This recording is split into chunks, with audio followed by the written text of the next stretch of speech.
Hello guys, welcome to the fiction series. Today we are gonna see, what if Naruto was Rise of the Lord of Foxes and got Harem? Part 1. If you want more awesome fan fiction like this, don't forget to hit that subscribe button, so without wasting any time let's get into the video. The fight was over, and the two warriors lay on the ground covered in blood and dirt in the depth of the Valley of the End. Uzumaki Naruto was face down on one side, while his opponent Uchiha Sasuke was down on the other. Both combatants were out of chakra and had almost no strength to blink, much less move. Almost no strength. Naruto got up slowly from the ground and looked up at Sasuke with blurry vision, finding the pain from the Chidori to his chest so great he nearly blacked out after the third blink. As the blonde-haired boy walked towards his friend, who had some blood on his lip, cuts, bruises, and a scar on his diagonal cheek as long as the boy's right index finger. A little banged up, but nothing life-threatening, thought Naruto, holding his whole covered chest as he got closer to his former teammate. It even hurt to produce a small smile. Not far watching the two boys, Hot Aki Kakashi scowled at his supposed dead last of a student and demon container of the monster that killed his sensei. Look at him, all smug, thinking he can just do that to an Uchiha prodigy. Not only that, but Konoha's Uchiha prodigy no less. The stupid demon thinks he is so great for beating Sasuke. I don't know why Jiraiya taught him that A-class technique and not Sasuke. If anything, Sasuke would be the one to perfect its using his given affinities if given the chance. I'll ask the council to petition the Sannin to teach it to Sasuke, thought Kakashi, observing his two students, only to see Naruto pick Sasuke up and onto the good side of his back with his one good arm. Kakashi's eyes widened as he saw the hole in Naruto's chest had slowly stopped bleeding, and the hole was now generating skin cells. Come on team, let's head back to Konoha so we can get patched up and I can fulfill my promise to Sakura-chan, said Naruto, trying his best to keep himself steady along with the Uchiha on his back. Well, what do you know, the kid actually beat Sasuke. Just like he did with Subaku no Gaara during the invasion, said Pikun, clearly impressed next to his signed contractor. Kakashi, however, narrowed his eye at Naruto for taking what he felt belonged to Sasuke, since he had believed it was Sasuke who defeated Gaara, not the QB vessel. He has to be killed. He's become too powerful as it is. If he were to unleash his true power, the demon fox would undoubtedly come back to Konoha to kill us all. We wouldn't be able to hold off another demon incursion from QB like we did with Arashi, sealing it away into that human form, thought Kakashi before making his decision, and went through the necessary hand signs, gaining his canine companion's interest. Whoa. Kakashi, what are you doing? Why are you doing hand signs for A? said a now surprised Pikun, only for Kakashi to mentally end the summons and make the dog soon go poof. Man, Sasuke, when we get home and healed we're going to get that seal off you from that snake team, and then I'm taking you to get some raiment to celebrate, said Naruto, looking over at a head slumped down and unconscious Uchiha Sasuke. He barely saw Kakashi come at him with a Chidori when he turned to face forward when the sound of 1,000 birds chirping entered his eardrums. Chidori! Yelled Kakashi, plunging his lightning-covered fist into Naruto's good side, with the impact freeing Sasuke from his grasp, sending the Uchiha flying several feet back onto rock-hard ground. Kakashi-sensei. Why? Said Naruto after Kakashi pulled his bloodied hand out, wondering why his Jounin teacher had attacked just after all that had happened with him and Sasuke. Why? Why not? Listen to me, Naruto, I'm not going to continue this charade with you anymore, QB. I'm tired of you keeping Sasuke down. You are the reason Sasuke does not get the recognition he deserves. You are the reason Sasuke sees himself so inferior to his older brother and can't reach the next level of Sharingan. When I kill you and Sasuke wakes up, I'll simply tell him I saw him kill you, thus giving Sasuke the ultimate form of his Sharingan, said Kakashi, looking at Sasuke's unconscious form before scowling back down at Naruto. You would kill me just for Sasuke? What about what you said at the memorial stone? Said Naruto, the life slowly fading from his eyes as he tried to hang on. What I said doesn't apply to you since you are a demon. Demons do not get the honor of being on that memorial stone, and the only thing you are going to get is a party in honor of your death when I report back to Tsunade-sama of your untimely death at the hands of a cursed seal, influenced Uchiha Sasuke. Naturally, I will be the necessary witness to the end of your concluded fight and how before Sasuke passed out he came to his senses and in front of me in your name, pledged his allegiance to Konoha once more, said Kakashi with a small sadistic grin on his face, though it couldn't be seen by the mask on his face. You team living bastard. I hope when you die you go straight to hell. When you do, I'll be waiting for you along with KQB to tear you, Sasuke, and every other piece of shit that follows you on, you asshole the size of this valley, said Naruto, spitting some blood on Kakashi's sandals, making the white-haired Jounin scowl even more at the boy. In response to Naruto's spitting blood, Kakashi hit Naruto hard with a power kick to the ribs, breaking several of them as the boy crashed into a rocky wall, breaking his back in the process. Earth style. Rock slide jutsu. said Kakashi, moving to the wall and put his hand on the final sign and put his hand on the rocky side of the valley, no less than 15 feet away from Naruto fallen form. The rock along the wall of the valley shook and collapsed, falling towards Naruto in the form of soft earth and hard rock. If later looked upon, it would seem like it had simply been made from the two boys fighting each other with their own respectable skills and abilities. But Tsunade didn't know wouldn't hurt her in Kakashi's mind. This can't be happening. What about my promise to Sakura-chan? I can't die. I need to fulfill my dream in being Hokage and surpass all others. And in order to do that I need to live. I need to get stronger. I must get stronger. Thought Naruto, trying to move only for the last of the rock slide to cover him in rock and dirt. What Naruto didn't know was that someone had heard his mental cries. With his task done, Kakashi walked away from the falling earth, not caring to look back as he picked up Sasuke and headed for Konoha to bring back the news that everyone was no doubt waiting to hear. It was around that time that it started to rain. Almost everyone, but I think they will get over it and quickly move on. After all, when the council revokes the third's law, when they hear the QB is dead, they'll forget about the demon easily, thought Kakashi, nodding mentally to himself at the logic of his thoughts as he headed home. Naruto's mindscape.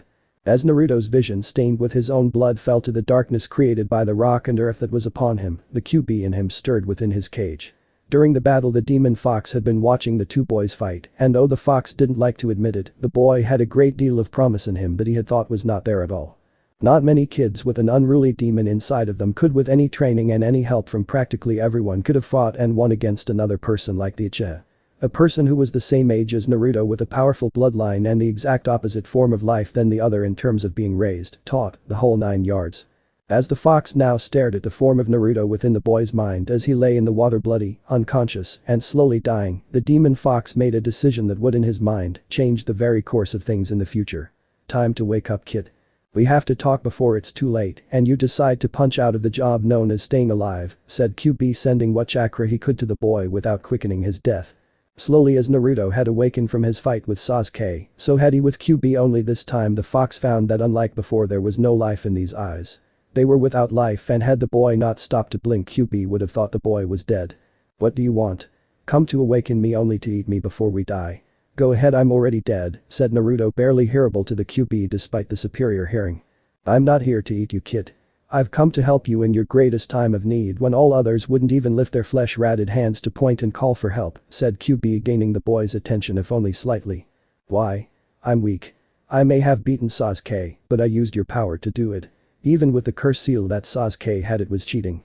If I were really strong, I could have taken Sasuke without your help and would have been able to dodge Kakashi's Chidori, said Naruto, frowning as he stared at the ground and the water before turning into a snarl and letting out a scream of frustration that had been kept in him for years. You have every right to hate that bastard of a teacher for betraying you, for that runt of an Uchiha. Personally, the older of the two Uchiha brothers, Itachi I think it was, did me a favor in killing off most of the clan. After all, that was my purpose in heading to Konoha in the first place, said QB, getting Naruto's attention even more, and had the boy not blinked after a moment, the fox would have thought, yet again, that Naruto had died. You came to Konoha to kill the Uchiha clan. Why? Said Naruto, looking at the demon fox, which at the moment seemed to be concentrating on something. Now is not the time to discuss these things when you are so close to death, kid, said QB, hoping the boy would leave it at that. He didn't. Hell no. You tell me right here right now, or I'm not going to try and stay alive, thus killing you in the process when I die, said Naruto, as he had the direct source of his suffering now telling why he attacked Konoha when he did. QB, seeing no way to counter the boy, sighed and begun to tell his vessel everything. Very well. As you know, with every clan a bloodline that when created comes from a single source. A single person having multiple mates branching out the bloodline like a tree that will eventually have more branches. However, the Uchiha clan did not simply have a member simply born with a Sharingan like everyone thinks they did. The first user and founder of the clan that was Uchiha, Madara, was not always an Uchiha. He was once a member of the Hyuga clan from the branch family, as the degrading role as a servant for the main branch of the Hyuga family tree, even though his skills in the arts of gentle fist were better than some of the main house members. However, it was also because of his fighting abilities being so good that they used the cage bird seal on him constantly, as a constant reminder of his place in the clan. Even when he was doing his task, the clan elders would use it on him just for kicks to see such a skilled servant bow to their whim. One day the man snapped and ran away from the clan, only to run into the cave housing my sleeping form. The fool even tried to attack me in the hopes he could prove himself later on to others who would want his skills as a fighter, to others, said QB, smirking at remembering the results of that little one-sided fight that left the man near death. I take it that you being in me meant that the guy got his ass handed to him, said Naruto, walking towards the fox and to the border in which the fox could reach him beyond the massive cage. Of course. I would have killed the man had I not felt a sliver of pity when I saw his eyes and knew the man wanted to prove himself to others and to rub it into the holier-than-thou Hyuga clan. I knew from his cage bird seal what part of the clan he belonged to, and with an act of mercy for reasons I still don't understand, I broke the cage bird seal with a stream of my chakra that I sent into him, and to see that the Hyugas couldn't kill him, I mutated his eyes into what are now the Sharingan, said QB, remembering how the man was in awe at his newfound power. Man, those elders must have been super pissed, said Naruto, smiling slightly, wishing he could have seen the looks on those old fools. Correct, and they had every intention of killing him, but your Hokage simply told them that since his bloodline was now entirely different, Madara could build his own. That is the single main reason why the Uchihas and Hyugas always seem to try and outdo the other. It's a contest of the old Hyuga blood vs the new mutated Uchiha version, said QB, seeing Naruto nod his head in understanding. Okay, I understand now about the whole rivalry between bloodlines, but what about me and you going on a rampage? Ah yes. As time went by I kept my eyes on the Uchiha clan, just in case this went bad on me, and Kami starts pointing the finger at me. Damn all-knowing piece of that's beside the point. The point is, after a while I saw that the man I gave the Sharingan eyes to was a more evil individual than even me. He had passed on the evil on to all of his descendants, though over the years had watered it down, though they all inherited the arrogance that one gets from having a powerful bloodline. I felt I had to go to Konoha and remove the bloodline from their eyes, whether they liked it or not. When I headed to them, the head of the clan at the time appeared and hit me with a powerful genjutsu enhanced several times by his Sharingan eyes. It threw me into the rampage to Konoha that I am famous, or rather infamous for, said QB, knowing Naruto could piece the rest of this together since the rest, as was always said, was history. Naruto nodded his head, also understanding that the Uchihas didn't want to lose their precious bloodline, so the head of the Uchiha clan interfered with QB's original intentions. You said you wanted to help me, but how can you help me now when I'm so close to death? Why should I even try to live when practically everyone in Konoha wants me dead because of you, said Naruto, his anger coming back to him full force at those idiots who mistreated him. I want to help you live again, kid. For too long have I been a curse to you rather than a blessing that I should have been had the village council not been arrogant, said the QB, having been awake just long enough to overhear their arguing over his vessel that fateful night before sleep took him. Flashback 12 years ago. We should kill the creature, said a council member with pink hair while getting cheers from the side that supported it, while the other side yelled at them, with poor Sarutobi in the middle of it all, holding the infant in his arms, not trusting the sleeping baby yet with anyone until he knew who to trust. Unfortunately, there were too few supporters who wanted to honor Arashi's dying wish. Now Haruno-san, let's not be hasty. The demon could be tamed in this form to be our perfect weapon. I have heard some rumors from Suna that their Kage is experimenting with the idea, or soon will be, with his soon-to-be child. Why not turn the creature into a lethal weapon that we can control with a snap of our fingers? Said Danzo, getting some of the group in front of him interested, only for Sarutobi to put his foot down on the idea. Absolutely not. Need I remind all of you that Arashi wished this boy to be seen as a hero, who I remind you used as a sacrifice to seal the demon fox within his stomach? To kill the child, much less use him as a weapon for your own ambitions, goes against what my late successor died for, said the Sandaime, getting nodded support from the other council members that were Hyuga Hiashi, Aburami Shibi, and the old Inoshikacho group. What are you, a bunch of demon lovers? Said Inyazuka Tsume, growling at the opposition before looking at the baby, sending killer intent at it, hoping to kill the infant with it. However, Sarutobi had sensed it the moment she looked in his direction at Naruto and forcefully silenced her with his own before Tsume's own could do anything against the child. There will be none of that, Inyazuka. Try that again and you will be in for a session with Ibiki, and we all know how he can treat those who have animal traits in them, said the Sandaime, making Tsume shiver in fear as she knew that when tortured by Ibiki, your enhanced senses were not safe to have. What about the demon boy? Said Yasha Haruno, glaring at the child, though it would not be the last time that happened around the infant. You mean Arashi's son? Said Hiashi, getting looks of surprise and to a degree betrayal from the third, as though it was meant to be a secret. That demon is not the fourth child. Said Hamura Midokado, getting a very angry look from his former partner at saying such a thing. Oh? Who else would Arashi use to save us and the rest of the village from the QB's wrath? Who better to trust this task with than his own son, said Shibi, seeing the logic behind Arashi's decision to use the boy that was his son. I don't care if he's the son of Kami, he's still a taint on our village, even if what you say is true about him being from the Kazama clan itself. I say that the demon child goes to the orphanage like all the others that lost their parents. Let them deal with the child.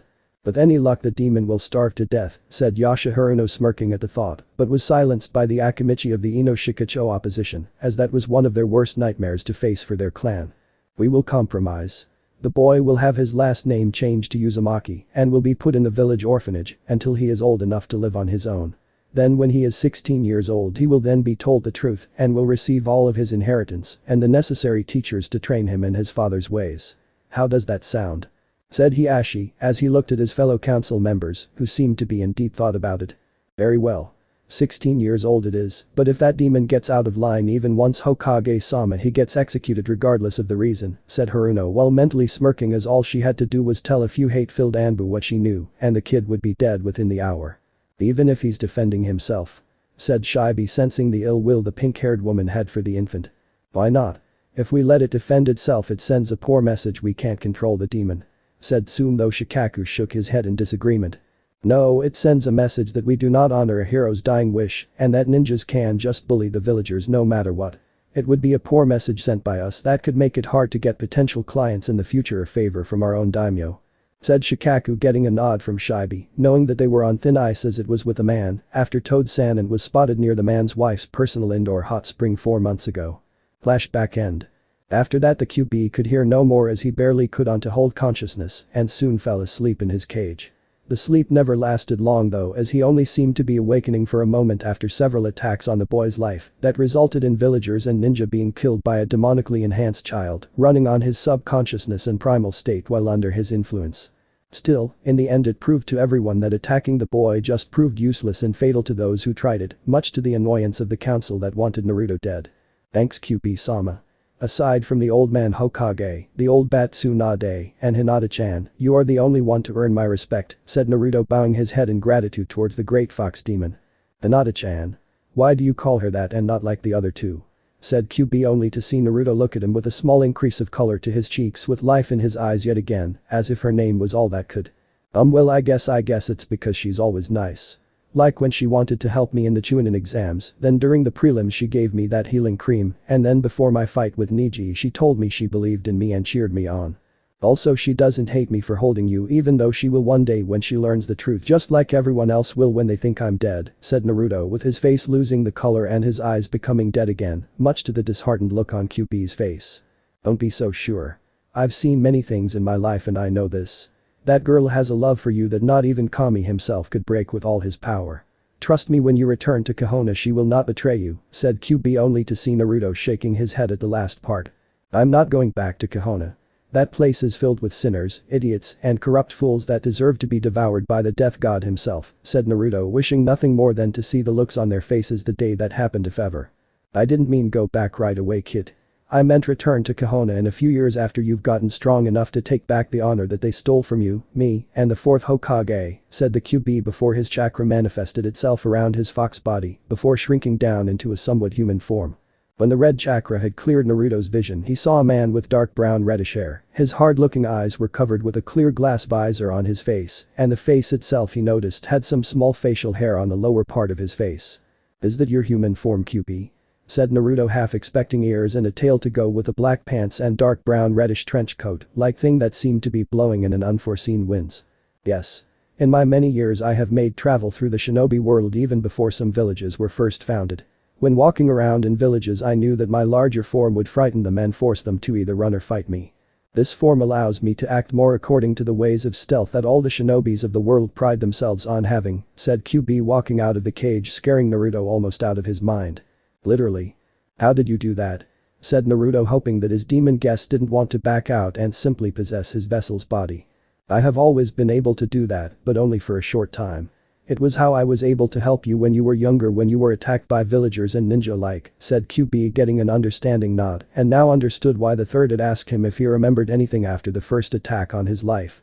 Oh. Thank you again QB-sama, said Naruto bowing his head again to show his appreciation to the demon lord. Don't call me that, said QB his eyes hardening at the name everyone kept referring him by as it was not his true name. Why? Said Naruto not understanding. Because that name is not my own. It is not a title I want nor did I want in the first place, so I cannot be called that anymore. From this day forward you will call me by my true name, said the demon lord his cape somehow getting slightly larger than before. What is your true name? said Naruto, wanting to know the fox's name so that maybe the two could be friends or even, kami forbid, a family. Since you ask, I will tell you. My name is Zangetsu, said Zangetsu, extending his hand towards Naruto, who in response and return took it. Uzumaki Naruto, said Naruto, smiling at the taller figure, who gave his own. For now I can't tell him his true heritage until later. If I were to tell him now, he wouldn't be able to cope with all that has happened and with the people he hates back in Konoha. So for now I'll be quiet about his family legacy, if only for a little while longer, thought Zangetsu before wrapping his trench coat like chakra around Naruto, healing the wounds the battle had left behind. So what now, Zangetsu-sama, said Naruto as the two broke off the handshake and were now talking strategy. We must kill all those who have wronged us, Naruto. From Sound Village to Akatsuki to those within Konoha itself. I must warn you though, Naruto, that should you do this there is no turning back from it, and those we swore to kill we must kill, no matter how much they beg for their lives, said Zangetsu, as he did not want his vessel to get cold feet early on. I understand, Zangetsu-sama, said Naruto, knowing that showing mercy to his enemies was beyond approach now, and that only thing to do now was to unleash his hate upon the world. The old Naruto is dead. In his place that rose from his grave at the Valley of the End is a new and improved Uzumaki Naruto. And Uzumaki Naruto, who is a blood-spilling killer, a foul mouth, and the toughest SOB around. You are going to be an Uzumaki Naruto who doesn't take shit from anybody. If someone so much as even looks at you the wrong way, you knock them on their ass and into the ground 6 feet under, said Zangetsu, his eyes glowing and his trench coat-like form now covered Naruto up to his neck. From this day forward I pledge my loyalty to you, Zangetsu-sama, and all the knowledge you empower me with, said Naruto, bowing his head, knowing that his old life and dream were dead and that a new was born in its place. To destroy everyone who had wronged him all his life. Let the bloodbath begin, said Zangetsu, smiling at his protege, knowing they were in for one wild ride and their enemies were about to face their worst nightmare. Kami help all their enemies because no one else will. Konoha during that time. The people of Konoha waited for the team to return only to find that when they did they were worse for wear and some needed to get medical attention right away. As the now battered up retrieval team came in, people were wondering what became of their prized Uchiha Sasuke and the demon Uzumaki Naruto. If the demon was dead then a party was in order, but if the Uchiha was dead then a grand funeral in his honor would have to be prepared for the Sharingan user. Do you think Sasuke-kun will be okay? Said Ino to Sakura, who waited for the return of their beloved Uchiha. Of course he is. I made Naruto Baka promised me he would return Sasuke-kun to me, and if he doesn't then I'll just kick the crap out of him for failing, said Sakura with her inner self, fully agreeing with her outer version. You shouldn't little Naruto-kun like that. He always keeps his promises because it's his Nindo, said Hinata, also waiting for her champion to return, but for her, it wasn't the Uchiha everyone referred to. Their champion went by the name of Uzumaki Naruto.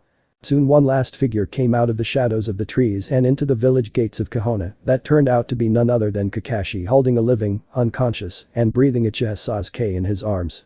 The crowd cheered as he rushed past, and even more when they noticed that Uzumaki Naruto was not with the group, meaning he was dead or dying from fatal injuries. For the people living in the village hidden in the leaf, whether you were a ninja or just simply a villager, it was a double victory by their standards. While Sakura and Ino cheered about how Sasuke had returned, Hinata was devastated by the ordeal, knowing she would never be able to tell the boy she had looked up to how she felt. Naruto-kun is gone. But he can't be gone.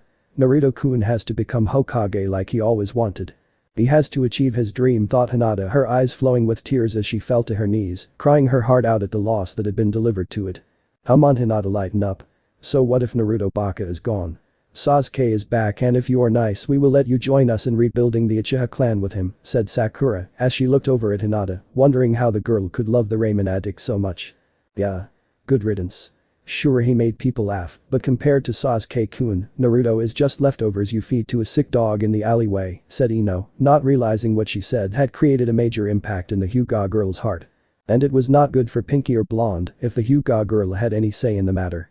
Before any more words could be said more about either Sasuke or Naruto, a very worried-looking Tsunade came through the crowd, hoping her adopted little brother was alright. Kakashi, where is Naruto? Said Tsunade, not seeing him with the group or with the copycat ninja. Tsunade-sama, I'm sorry to tell you this, but Naruto is dead. Sasuke killed him with a Chidori to the chest while an psychotic episode brought on by the curse seal, said Kakashi, knowing that was the most believable scenario that could have happened during the fighting. What? Said Tsunade, her shock hitting her heart, and yet for some reason she felt that something was off and her woman's intuition that had never failed her, especially around Jiraiya, was telling her to probe deeper. As I said, Tsunade-sama, Naruto was killed by a Chidori, which I had taught to Sasuke for the Chunin exams in order to fight and win against Subaku no Gaara, said Kakashi, giving Sasuke to a medic ninja who went right to work on the boy's injuries. As if that weakling could ever defeat me, said Gaara, eyes Kakashi with suspicion, while his demon was whispering how the man spelled of hate for his brethren and that he had Naruto's blood mixed with the Uchiha's in his hands.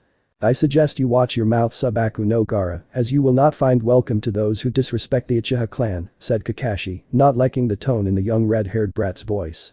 Because what I say is true, Hatake-san. Is it because you don't want me to tell the others just who beat me during the invasion of Konoha? The only one to earn my respect was the person who defeated me in combat, and his name is not Uchiha Sasuke, said Gaara, glaring at the Jounin, who in turn glared back. That's not what the report I was handed says, said Kakashi, wishing this thing like the QP would just die. Then your council falsified documents, as I was there and I know who beat me. It was Uzumaki Naruto who beat me. Not that runt of an Uchiha you praise right now despite him being a traitor, said Gaara, getting shocked looks from everyone, though some were more of a look of disbelief than surprise. Liar. Naruto Baka couldn't fight his way out of a wet academy test, said Sakura, getting several laughs from the crowd as the test scores had been made public every time the boy failed. They would have laughed more had Gaara-san popped out of his gourd and grabbed Sakura before slamming her into a nearby tree. When it comes to fighting strong worthy opponents, I do not lie, you pink-haired whore, said Gaara, letting out a great deal of killer intent at everyone, shutting up their cries for the leaf ninja around them to kill him. As for Ino herself, she was going to retaliate to avenge her friend Sakura, but she was soon knocked out from behind by Hinata, who couldn't stand by and watch Naruto's name be driven through the mud while the Uchiha was polished like it was a rare jewel. If what you say is true, Hatake, about Naruto being dead, then I will need the one thing I gave him back, said Tsunade, who after watching that little argument between Gaara and Kakashi, wasn't so sure of the man's story about how Naruto died. What is that, Hokage-sama? Said Kakashi, slightly surprised the Hokage gave the demon anything at all to hold on to. Wrong answer. Liar. Yelled Tsunade, punching the man through a wall, shocking everyone who saw her do it. Tsunade-sama, why did you do that? Said Tenten, shocked that the woman punched the book-reading pervert. If Naruto died as Kakashi claimed he did, then Naruto was face up or face down, but to confirm he was dead, Kakashi would have turned him over for the latter and seen he was wearing my necklace. If what Kakashi says is true, then Naruto would have wanted him to take the necklace I gave him back to me. The very fact that Kakashi does not have it means he's not telling the whole truth, said Tsunade, fuming at the man she had sent into near unconsciousness as he stumbled out from the well he was sent through. Must enhance senses from Shukaku tell me he has Naruto's blood stained on his right arm just like the Uchiha in the same fashion. He also had some dried blood from Naruto on his foot, meaning he was in front of Naruto when he supposedly died. This leads to me to conclude Kakashi could have taken Naruto back with him, along with a weakling of an Uchiha too. Said Gaara, his face turning into a hateful glare at the now wobbling one-eyed Jounin. You mean Naruto-kun's own sensei killed him? Said Temari, thinking back to how the boy she as well as Hinata had come to admire for taking on her brother and winning. Just when she thought she found a potential boyfriend who would respect her and yet not be afraid of Gaara, the boy's own sensei snuffs his life out like blowing out a candle. Sadly, it would appear that way to Mari, as it is just like in Suna when I was child, and Naruto has received no love from where he was born, only unlike me, he never had any type of shield to protect him from harm. Tsunade. The new alliance between Suna and Konoha is officially over, as I cannot ally with a village that shuns their heroes for traitors like the Uchiha. It is a madness I do not want my family or my village involved in, said Gaara, turning to walk away with Kankuro and Temari right behind him. To think out of all the people in this village Naruto was the only good soul around, said Kankuro, shaking his head, who had helped his brother change complete in personality. To the three Suna siblings, Naruto was an angel in a place filled with sinners. Gaara-sama. Please wait. Said Tsunade, but the three were gone before she could stop them any further. Good riddance. Another demon in this village is the last thing we need, said a villager, getting several nods from the other people around him, only to be silenced with his head exploding from a punch to his head by an enraged Tsunade. Hokage's office moments later. After what she heard the villager say, Tsunade couldn't stand to see or hear the people of this place talk about Naruto like they did. Even now they were celebrating in the streets, shooting off fireworks into the sky. Tsunade figured that they had been saving them for just this sort of occasion, for when Naruto would one day die on a deadly mission like this. However, she imagined they would use the excuse of the Uchiha being rescued as for their reason for celebrating such a successful mission. Had it not been for the rain that was starting to come down, Tsunade imagined that there would be more fireworks shooting into the sky right about now. Drinking sake to stabilize her own grief, Tsunade had left Shizune in charge of Konoha's hospital, from top to bottom. She had even told Shizune that if any of the doctors or the nurses were caught celebrating Naruto's death, she could kill them without question. Since they were the most experienced in medicine, they could always train more people outside the village to work here to keep the level of arrogance down. By that point Jiraiya appeared looking grim, having heard the news from the crowd and what his stupid apprentice had been through with his old Team 7 sensei. Tsunade, I know you don't want to hear this, but despite the loss you have to stay as Hokage. If you don't, the leaf will fall into some worse times if you are not, and there are still people in Konoha that were still precious to Naruto before he died. If you decide to leave now, you will abandon all those that still care for him and leave them in the care of those who do not have their best interest at heart, said Jiraiya, wondering if it was a curse that had been on him when it came to taking on apprentices. It won't matter when the council revokes the third's law on Naruto, telling them that he was really a demon in human skin. They won't care about him anymore and may even join in on the celebrating. Arashi was so stupid when he decided to save these ingrates he called his precious people, said Tsunade, slamming a fist down on the wooden and now slightly cracked table before letting out her cries and tears as only she could with Jiraiya to hold her. Let it out, Tsunade, I'm here. I know you think of me as nothing but a sleazy pervert all the time, but I did care about Naruto. I saw a lot of potential in him that I only saw in the fourth when I trained him to be what he was when he took the title of Hokage. Maybe when we finally die of old age and we see him again, we will have our chance to say what we should have said earlier, said Jiraiya, holding the woman tighter in his arms to try and calm her shivering form. I'm sorry, Naruto. I'm so sorry, said Tsunade, clinging to Jiraiya, who nodded his head, knowing those were the simple words they both would have to say in the afterlife when the time came. Tsunade, I said Jiraiya, but was stopped when he sensed it, as did Tsunade, and both opened their eyes wide with fear at what they were sensing.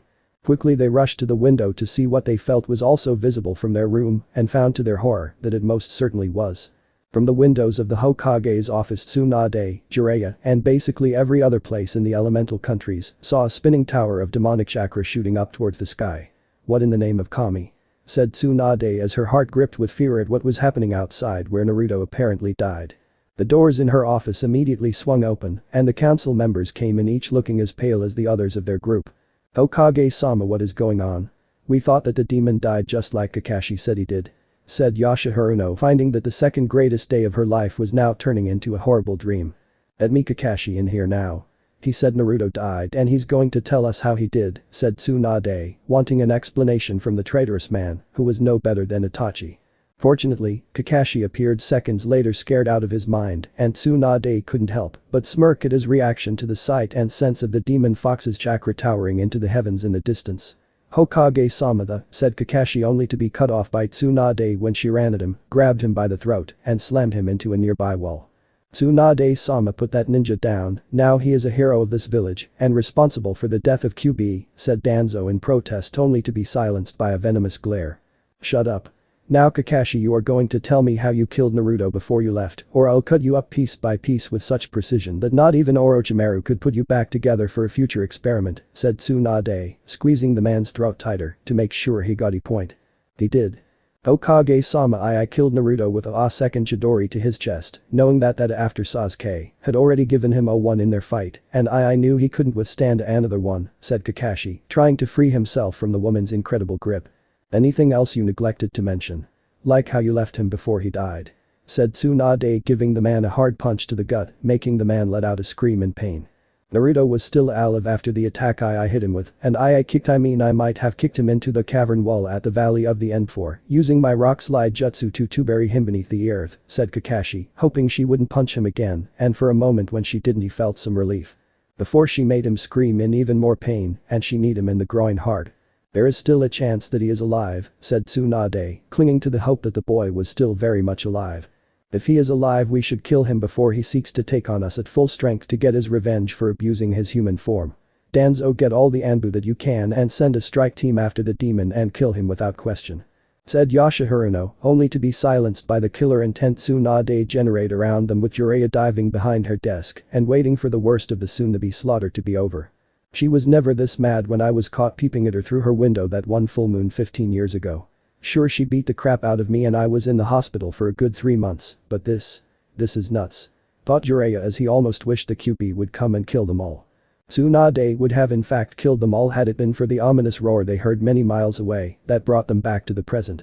The great primal sound echoed into Konoha, creating shockwaves that destroyed several homes and business. Demonic red lightning struck several places around Konoha, destroying them instantly from the sheer intensity of them, causing some panic in the streets. Okami. Are you doing this, Naruto? Or are you letting the Kyuubi out as punishment for failing Arashi?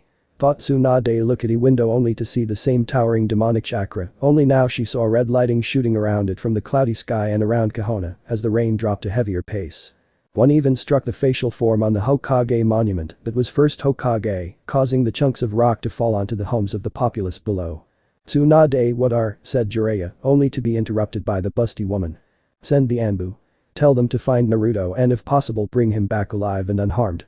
If not, said Tsunade, but didn't have the heart to speak it. I'll go with them, said Jiraiya before glaring at the council members and a still on the ground Kakashi before leaving in poof of smoke. Hyuga compound while this happened.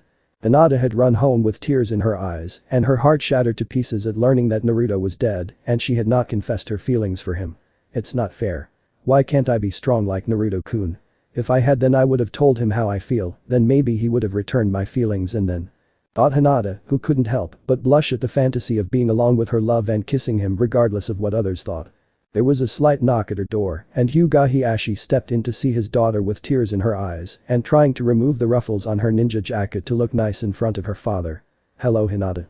I see you have heard the horrible news about Naruto-san's untimely death at the hands of his own sensei, said Hiashi, who would have taken care of the boy himself if it didn't create problems for him with his own family and those that opposed the idea altogether. Why father? Why did Kakashi-san kill Naruto-kun? His own student. Naruto-kun was never cruel to anyone and didn't deserve such betrayal. Why? Said Hinata after she ran to her father and cried as he held her in his arms, not even realizing that she didn't even stutter when she spoke. Hinata, what I'm about to tell you must stay between us for now. It's an S-class secret of the village made by the third Hokage. However, if the council has its way they will most likely revoke the law now that Naruto is deceased, said Hiashi doing his best to comfort his crying daughter. Damn those clan elders and their traditions, thought Hiashi, as they wanted Hinata to be a part of the branch family with Neji so his little girl couldn't become clan head and remove the cage bird seal. What S-class secret? What does it have to do with Naruto-kun? Said Hinata as she looked up at her father with puffy bloodshot eyes. Hinata, do you know the birthday of Uzumaki Naruto? Said Hiashi walking his daughter over to her bed where they both sat down on. Yes, father. Naruto-kun's birthday is October 10th, which is the same day as the KQB was killed by the 4th Hokage, said Hinata, as she thought that if her birthday was on something that great she would be happy about it, but when she saw Naruto on his birthday last year, he was always depressed. Hinata, the truth is that the QB never died. It was sealed away by the 4th Hokage into an infant that had just recently been born. That child Hinata was, said Hiashi, but was interrupted by Hinata, whose eyes were wide with shock. Naruto. It was Naruto-kun the 4th Hokage sealed QB into. That's the reason why people hate him and try to throw him out of places when he's not around others he trusts. Why I can feel their killer intent aimed at him on his birthday and why he never went to the festival at night, said Hinata looking at her father, who sadly nodded to her before she threw herself around him yet again. Hinata, I want you to know that Naruto is not the fox demon that everyone thinks he is, despite their own fear and arrogance that plagues them. Naruto is still the boy that you love, and if he were still alive, I would have given my blessing to pursue a relationship with him in the future, said Hiashi getting a surprised look from his daughter, who blushed at the thought only for it to vanish, and more tears came to mind. Damn. I helped and screwed up at the same time, thought Hiashi, who continued to try and calm his daughter by stroking her hair. Father, can we go see Neji Nai-san at the hospital? Said Hinata, hoping that seeing someone she cares about being alive could help ease the pain, though in her mind, she knew the pain would always be an open wound that would never close.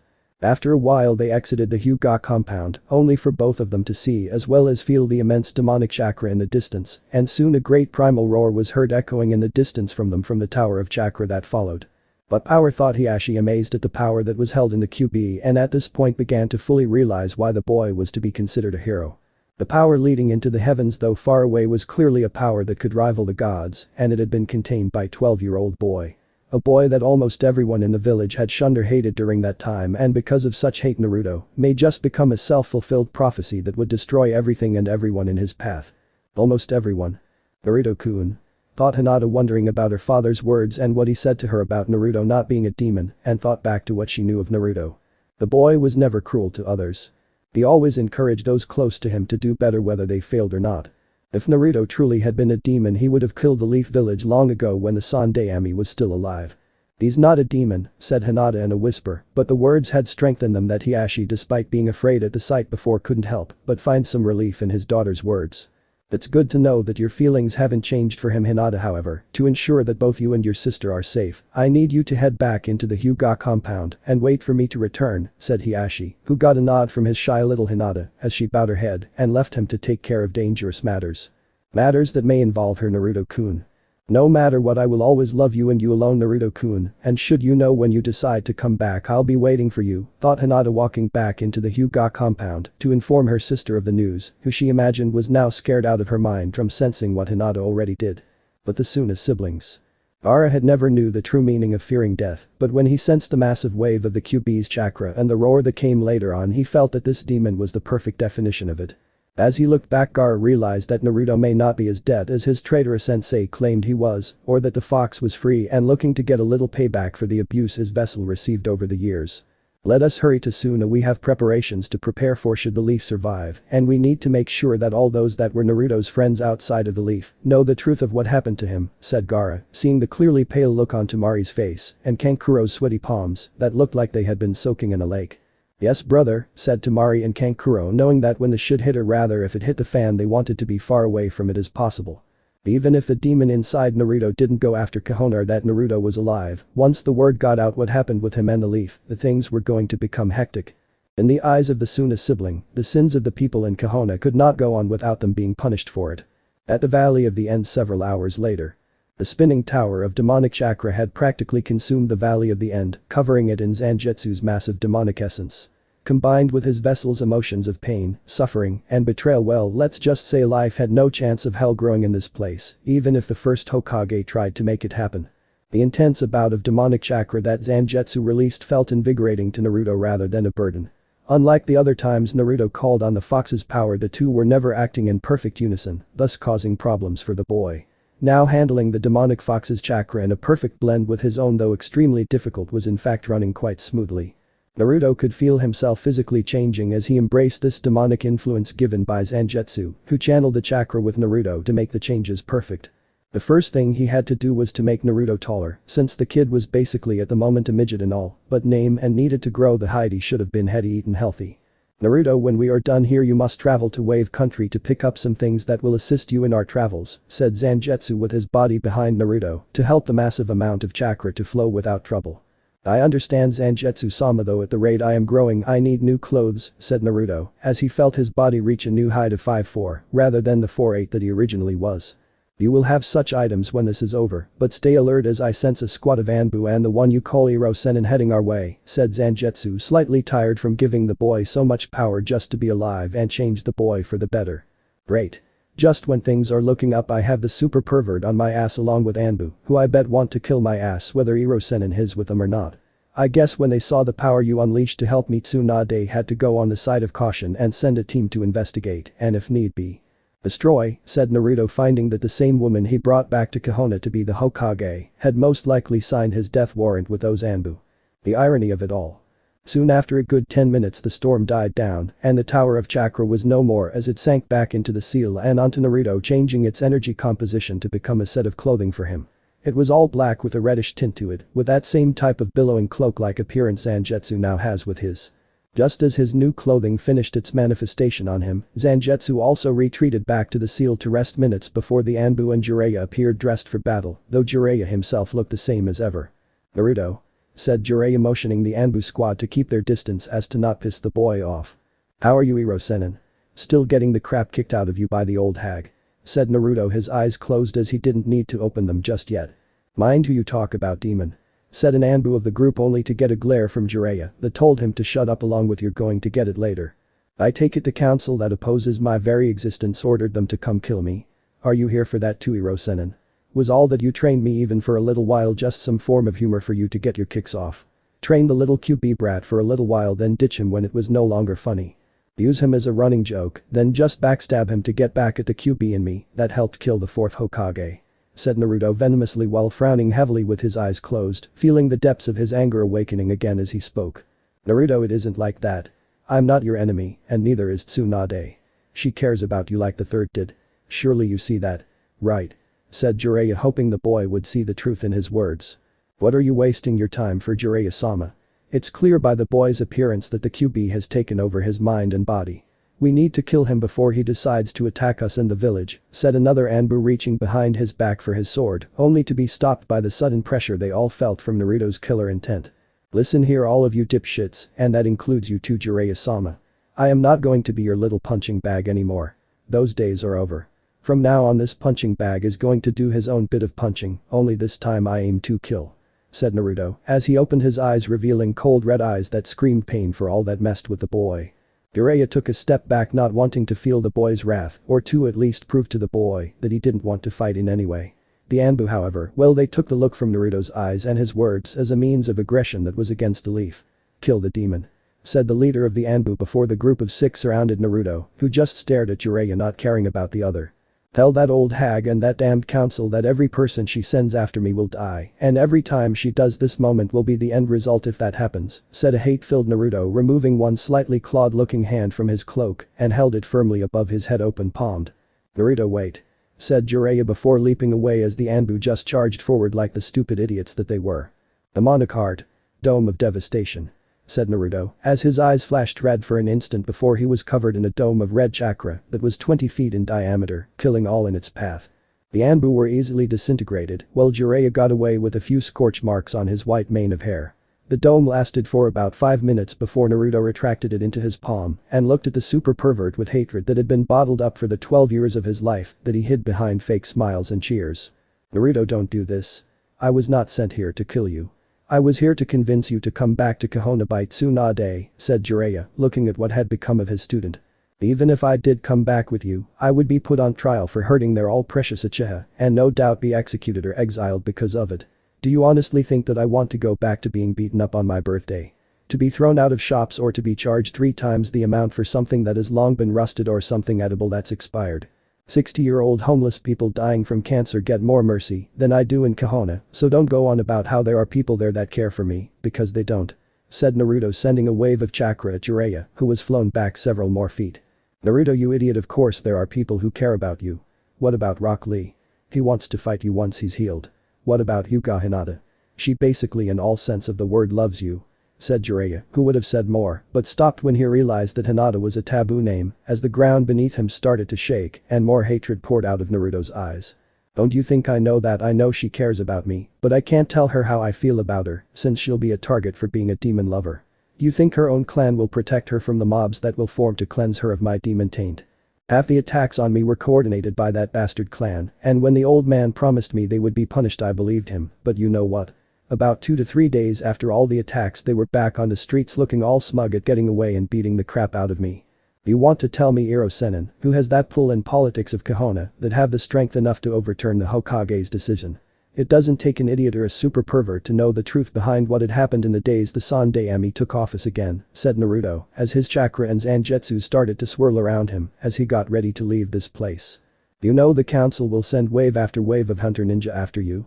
Right? They will think the QB has influenced you to the point where you need to be killed, right?" said Jiraiya, wondering how the hell the third Hokage had let it go this far. "Just tell her for every team she sends have a good supply of body bags ready if I even decide to leave her with a body. Oh, and the name of my demon sensei is not QB, it's Zanjetsu," said Naruto before the spinning chakra consumed him and left no trace of the boy or where he may have gone. "Tsunade is going to kill me," said Jiraiya, shedding a tear before heading back to the Leaf Village, knowing that the next time that Naruto and him meet again, they would no longer be master and apprentice. They were going to be enemies that would have to fight to the death. The walk to Wave Country was a little longer, then Naruto remembered it was even with the teleportation jutsu he used to leave the Valley of the End. It had been an entire week before he entered Wave territory, and once he saw the bridge not far off in the distance he knew he was nearly home. If anything, Wave Country had become the place that Konoha had long since forgotten it was, or it only pretended to be. Wave Country was the home of heroes. Wave Country was the true home of Uzumaki Naruto. Still, given everything that happened, it would be best if this hero stayed in the shadows a little while longer, thought Naruto, walking towards the bridge, his trench coat morphed slightly to cover most of his head, leaving only the jawline of his mouth. As he walked to the very beginning of the bridge that would allow him access to his home, he saw a plaque with an inscription on the bridge floor. "Welcome to the Great Uzumaki Naruto Bridge. Named after the hero who brought light into our dark world and showed a demon that it was okay to care for someone other than yourself. There is more truth in this plaque than Kahona will ever know, said Naruto, taking a step over the plaque before walking straight on to see some old friends who could put him up for the night. If just only for the one night. When Naruto arrived at Tazuna's house, he was surprised that nothing changed except a nice garden and small, but noticeable renovation on the side that was clearly meant to house more people. He walked up to the house and saw a small note on the door and began to read it. "Dear whoever reads this. We're in the market area right now, so if you need us you know where we are. Hope to be back in 30 minutes as of 11:30 am. Tsunami, Inari, and Tazuna." So they aren't home yet. This note said as of 11:30 am and it's 11:45 am right now. I have 15 minutes to kill before they come back, so why not take care of what I have to do now, said Naruto, as he looked up at the sun to figure out the time and began retracing his steps back to a certain grave he needed to pay his utmost respect for before he did what he had to do. Kahona at the moment. "This outrageous," yelled Tsunade, slamming her fists into the council meeting room, making a spider web crack from her impact zone to the entire table itself. Things had not been good for the people of Kahona during the week Naruto left, not by a long shot, as they were dealt multiple blows to the village. As soon as Gaara returned to Suna, the boy got word of what happened in Kahona to the other places that cared about Naruto. It had quite the impact-like effect that Gaara had hoped for. The first was Suna killing the alliance they had with Kahona, informing its people exactly how the boy that had changed Gaara for the better had been betrayed by his sensei. The people in Suna were outraged at this since the time after the Chunin exams happened. The people had publicly apologized for their behavior to Gaara after things calmed down and they saw the change in the boy. The people of Suna were in full agreement with the new Kazekage, that was Gaara, that they unanimously agreed to ban all Leaf Shinobi from their walls, regardless if they were dead, dying, or so much offering to sell goods.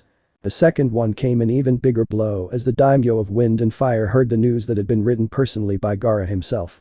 Explaining how Naruto had the fox demon inside of him, had been abused all his life despite the late 4th Hokage's wishes, how the boy never hurt anyone unless it was self-defense, and how the boy had nearly been killed by his own sensei Hatake Kakashi, who was a student under the 4th Hokage. The two daimyos had been outraged by this since they had been at the Chunin exams and had seen the boy fight with a passion worthy of being called the Will of Fire that the 3rd Hokage always preached about. The daimyo from Wind was now giving his missions he once gave to Kahona back to Suna and increased their military budget to that of several times what it once was.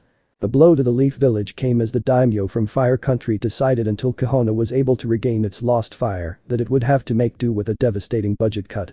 The third blow came from Spring Country after the princess actress Yuki changed its name after the seasons became into normal regulation. She had been outraged by how Kahona had treated Naruto, and any further missions she wanted to have done on her behalf were give to Suna or Waterfall. She even tore up her contract involving herself in the Icha Paradise movie, saying Kahona could find some cheap whore to take her place. Jiraiya had fainted, not believing it was true, only to find out it was after rereading the letter she sent them. The poor super pervert was sent to the hospital for 3 days, suffering a brief heart attack at missing out in having a lovely actress and princess of all things star in his movie. Speaking of the hidden waterfall village, that blow was number 4, as they had put Kahona from ally to neutral and bordering on enemy. They claimed that anyone who tries to kill a hero was not worthy of being allied with, and thus Kahona was put on notice.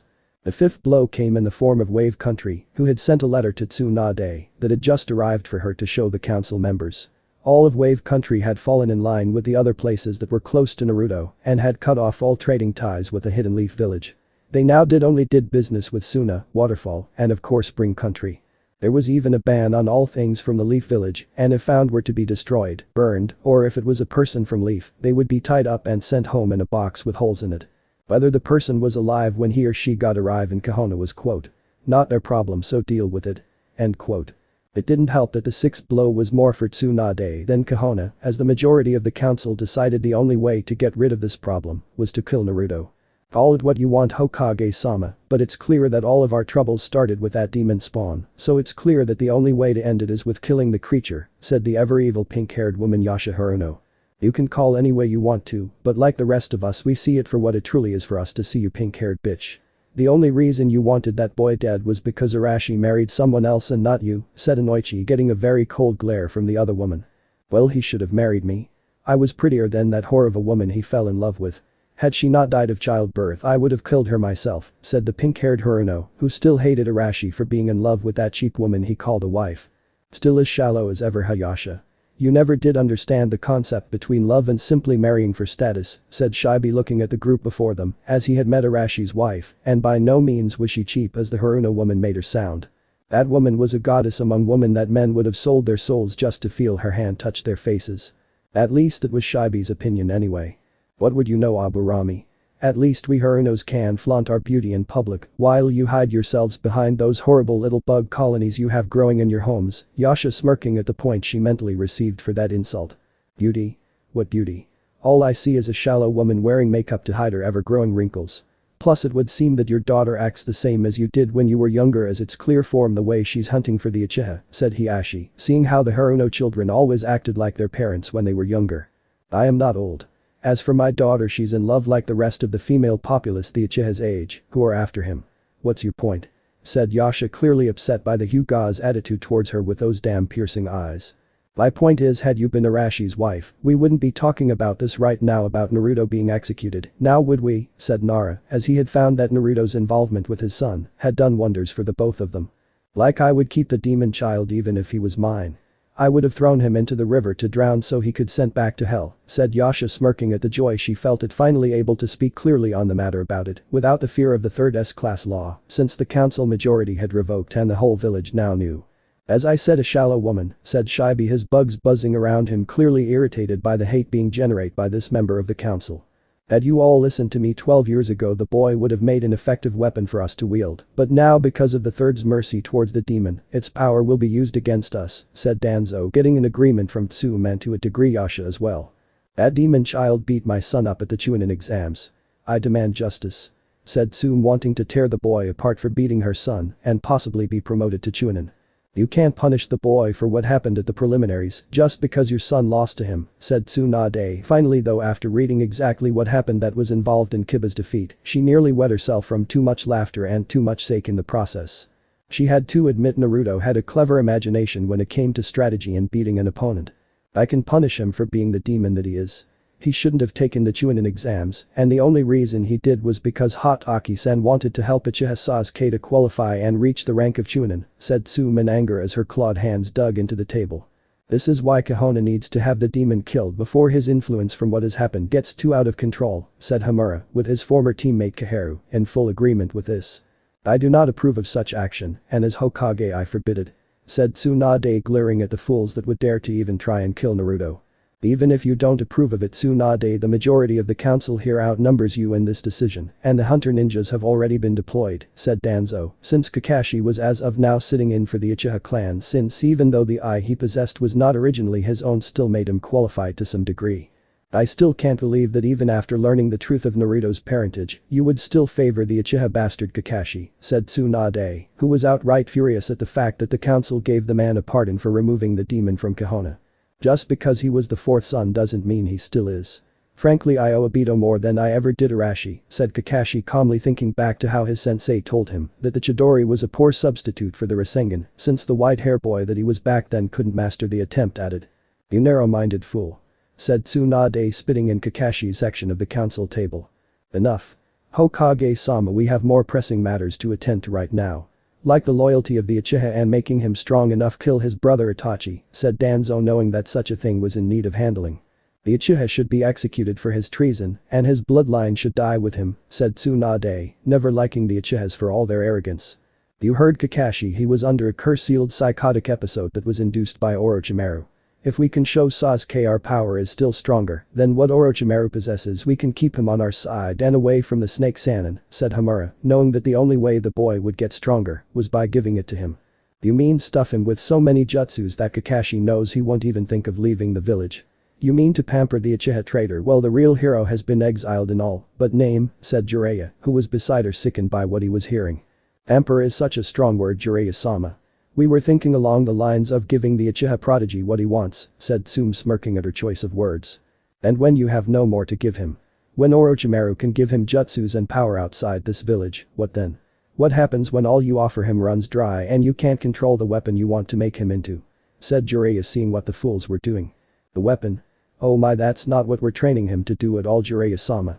We plan on helping the boy achieve the power and recognition a prodigy of his caliber rightfully belongs to a member of the Uchiha clan.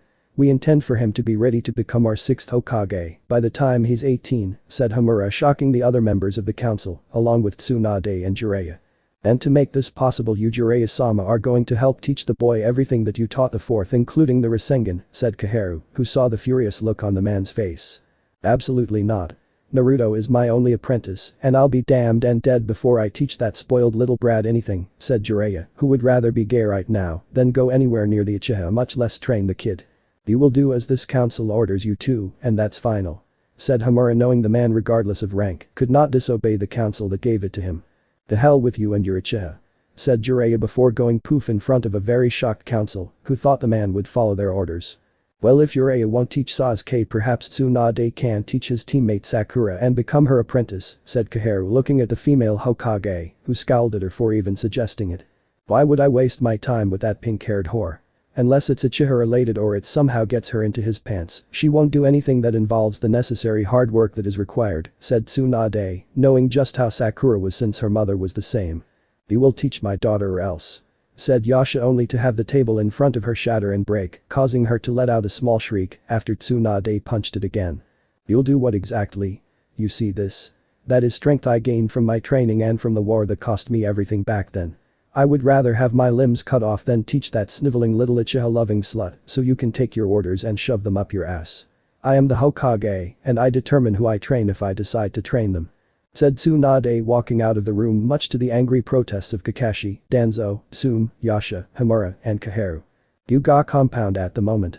You deserve better, Naruto-kun, said Hinata, who was sitting in her room staring at the autographed picture of her Naruto-kun in bandages from his mission in Snow Country, with the Princess Yuki in the picture, giving him a kiss.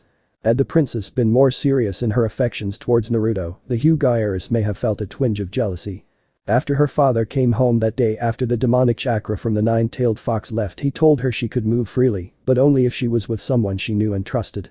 She had gone to find the weapon Mr. Stenton, who upon speaking to agreed to help her in saving Naruto's belongings and personal objects that were his from any future harm from the villagers. When they got there, they found the door already kicked in and the place a mess, though most of the place was empty even before the intruders tore it up. Floorboards torn up, the walls had holes in them, and parts that didn't have holes had died demon. And go kill yourself, freak. Written on the walls in red paint with a picture of a fox with a sword through its mouth. It made Hinata weep and Tenten look around in shock at how people can hate for things beyond your control. After looking around through parts that weren't destroyed by the villagers or from what appeared to be Father Time, they found a wall that seemed to be for the most part unscathed. The two soon discovered upon inspection that there was a very potent genjutsu on this wall that seemed to be long-lasting due to the amount of chakra behind it that Hinata sensed with her Byakugan. After Hinata removed the genjutsu, she found it was hiding a secret room that seemed to hold all that Naruto held dear.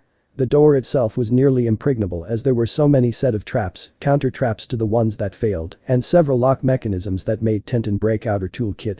It cost the weapon mistress half her lock-picking arsenal to get through all the locks, while having Hinata use her Byakugan to get through the trickier parts of the wall's design. After the last lock was picked and the 50 pounds worth of steel chain had been removed, they opened the door and found all that belonged to Naruto that had value was in this room. And it was the picture of him and Team 7 after passing the bell test, his green-colored goggles he wore before getting his ninja headband, the autographed picture given to him by Princess Yuki, and surprisingly a letter from Ibiki himself, saying how proud he was of the boy for passing his section of the exam without answering a single question on the written portion of the exam. There was also a more disturbing bit of Naruto's life in here as well on the right side of the room, showing pictures of kids with their parents having fun. On the wall above the picture were several questions that shook Hinata to her soul. Why can't I be loved? Why can't I have a family? Where is my family? Am I a monster? To see the boy she loved and tried to impress, keep all he held dear hidden away nearly destroyed her inside. She knew that even with his defensive wall they had torn down, his belongings were no longer safe in this hellhole of an apartment. After she and Tenten took everything, they showed it to her father, Jiraiya, Shizune, and Tsunade, who were just as shocked as the two girls first were. Hinata waited for the woman in her office once Naruto's stuff had been safely tucked and stored away from harm. Tsunade then summoned her old teacher Iruka from the Ninja Academy, who was being asked questions by his current group of students about Naruto. Questions that made him sick to his stomach with the thought that the kids would hate Naruto, and he knew that even if he answered in a way that would stem the hate if only for a short while, it would just be torn aside by the other teachers and kids' parents that hated Naruto more than ever. Apparently the scarred teacher's only sense of relief was that the Konohamaru Corps had stayed loyal to Naruto like he had even after all that happened. Tsunade ordered Iruka to launch a full yet secret investigation into Naruto's education at the academy to find out how the boy knew so much yet showed so little during that time. Well, neither Hinata nor Tenten found out what Iruka had found in his investigation, as it was never discussed with the girls later on. When asked about it by either person, the two who knew the truth let out a great deal of killer intent that was directed at an unseen foe that neither girl could imagine. I have to visit Niji Nai-san with Tenten-chan soon, so I should probably go now. I do not know where you are, but don't worry Naruto-kun, I'm here waiting for you, thought a slightly blushing Hinata before she kissed a picture of her love before stowing it away from any and all seeing eyes that may be watching. Wave Country, the grave of Momochi's Abusa and Haku. Naruto stood there looking at the markers that represented the grave of the two people that inspired him the most in his short life. He couldn't help but find it ironic that it had been someone who had the title of demon that had done this, much less help them in the end to complete the mission. Before Naruto was the sword of Momochi's Abusa with the blade half buried and slowly rusting in the earth, along with the shattered mask of the boy who followed him. A boy who simply went by the name of Haku, though Naruto imagined that he would have taken on Zabuza's last name if he wanted to. It was then that Zangetsu appeared behind Naruto and put his hand on the boy's shoulder in a comforting gesture and to let him know he was there. It's not easy seeing such warriors dying the way they did, said Zangetsu, who got a nod from Naruto looking at the two markers. The blade looks rusted from being in the earth for what seems like only short time, said Naruto, seeing the rust was slowly eating away the craftsmanship of the sword. Many things do seem like a short time if you constantly remember them to keep a part of you alive, Naruto. What part of this place did you try to keep alive when you tried order to honor them? Said Zangetsu, curious at the boy's response. Everything really. Zabuza was fighting for a dream similar to mine, only he wanted to take over Mist so he could become the new Kage. Haku's was to protect the one precious to him, who turned out to be Zabuza. How can you not want to keep their spirits alive given who they were and what they believed in? Said Naruto looking back at Zangetsu, who nodded, fully agreeing with Naruto on the matter. Naruto, look at the hilt of Zabuza's sword. Can you hear it? Can you hear it calling to you like it did a second ago? Said Zangetsu, seeing Naruto turn around as if he heard it. Pick me up, boy. Pick me up now. Said a whispered, a powerful voice echoing in the wind. Yeah. I think I did. But I can't take Zabuza's sword. It's not mine to take, said Naruto, wondering why the sword of its late master would call to him of all people. Only the blade belonged to Zabuza, not the hilt, Naruto. Trust me when I tell you to break the blade off at the hilt, said Zangetsu, watching with slight anticipation. Are you really sure? I don't want to disrespect the dead, said Naruto hesitantly despite the calling the hilt of the sword was making. Do it. Yelled Zangetsu, starting to lose his patience with his vessel.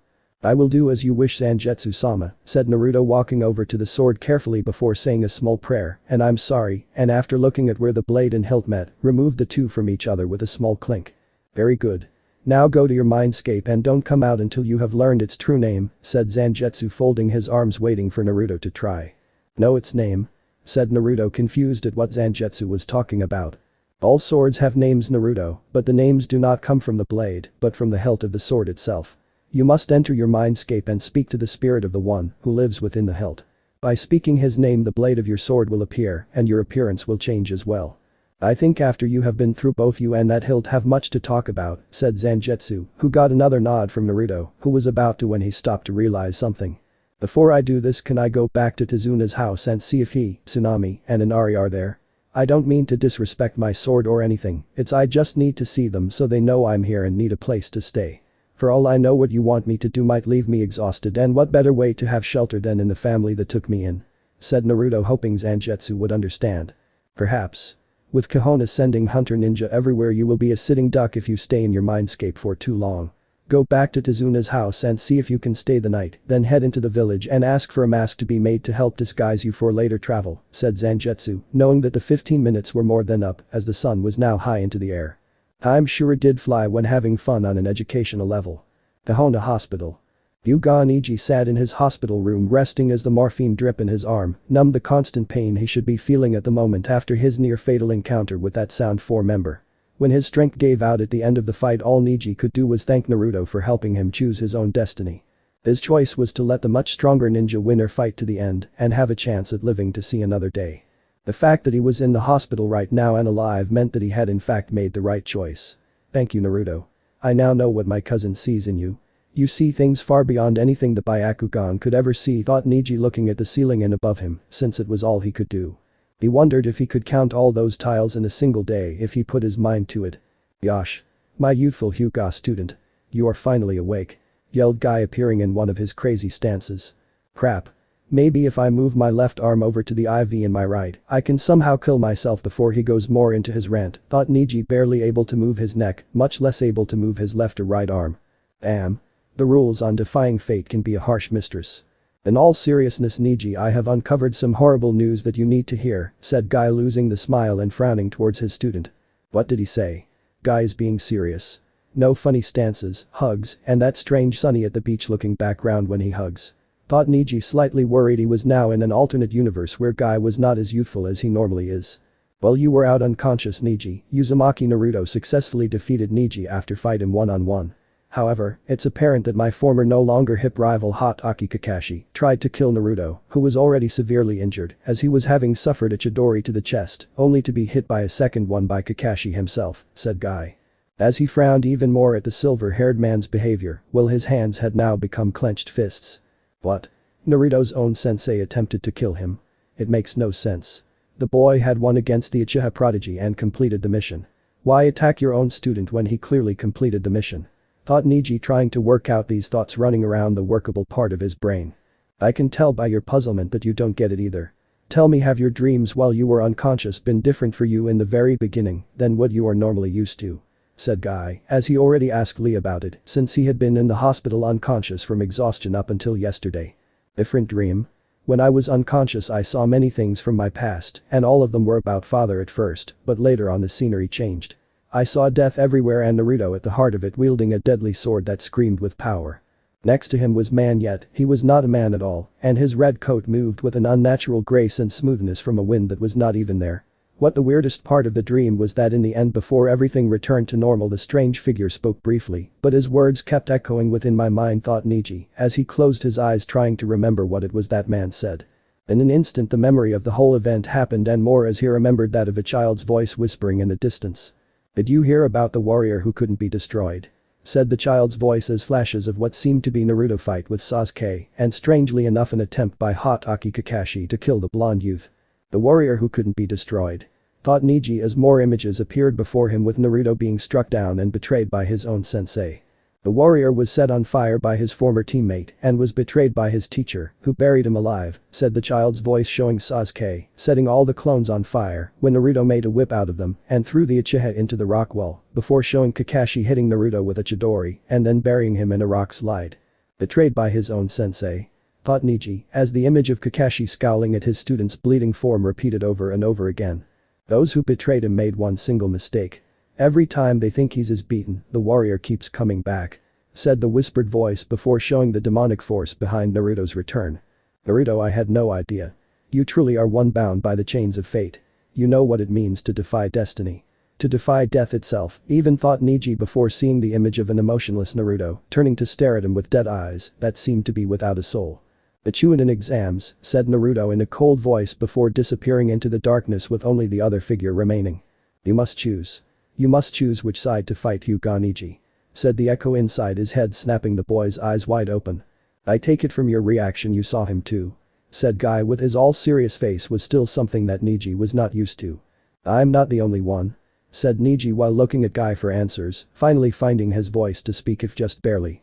Lee felt it too when he was brought to the hospital after his devastating fight with an albino who was part of the Sound Four that are the bodyguards of Orochimaru, said Guy looking at Neji with an intense look the man never seemed to have before. What does it mean, Guy-sensei? Said Neji before giving up and moving and rest his head on the pillow more. I don't know. As of now you and Lee are the only ones conscious, so I can't ask the others, and Shikamaru never fell unconscious. Until we talk to the others about what their dreams were like, we have to keep this dream away from the council. The last thing we need is them pulling what resources the village has left to kill Naruto, said Guy, before explaining all that had happened during the week to a shocked Neji, and more on the key blows the village as a whole had suffered as a result of Kakashi's actions. Wave country to Izuna's house. Izuna was a man who was old, was constantly drinking and a drunk when doing so, and he always used the word super a lot. However, the man, no matter how drunk, would never turn down the boy that saved their home from destruction at the hands of Geto. Demon vessel or not, a hero was always a hero, and Naruto to them was a hero. That was the warm welcome Naruto received when he arrived at Tizuna's house when he walked up the steps and knocked 3 times on their door. "I can't believe that our superhero has come back just like he promised he would," said Tizuna, who broke out a bottle for him and Naruto, but mostly him to drink. "I'm still underage mind you Tizuna-san," said Naruto rather than calling him a name like smelly drunk or super old drunk just for kicks. "Whoa. Did you just call me Tizuna-san? Man, this must be really important for you to speak formally when coming all the way here first Naruto. With Kahona hating you and your own sensei trying to kill you and all well, we think it's just plain cruel," said Tizuna, shocking Naruto slightly at the fact that they knew just about everything he was going to tell them. Word traveled fast. "Thank you Tizuna-san. I have a favor to ask though if you don't mind," said Naruto, bowing his head out of respect to Tizuna, Inari, and Tsunami. "Aren't you a bit young to marry my daughter?" said Tizuna, grinning, getting all 3 of them into a face plant. Tsunami blushed as she hit her father over the head with her frying pan several times for asking such a stupid question. "Still maybe if he were 10 years older I might consider it," thought Tsunami, after she had finished bashing her frying pan into the old drunk that was her father. "Tempting Tizuna-san, but sadly I must respectfully decline. I have things to do and for them to work I need a different kind of favor. I need to use your house for a day if not a simple few days. If that's all right with you of course," said Naruto, not wanting to intrude on their happy home. "All right with it all? Of course it's all right," said Tizuna and Inari, with both yelling the last part at the same time, while the boy gave the other a hug. "Thank you all. However, to ensure that no hunter ninja come here to use you against me or the people of Wave, I need you to keep my presence here from getting out. You must tell no one I am here or else the entire place will be buzzing with noise that will no doubt reach Kahona. The last thing I need is for Anbu Black Ops to come here and lay waste to everything and everyone here just to get to me," said Naruto, who got a nod of understanding. "No sweat kid. In fact I'm sure you saw the new addition to the house right?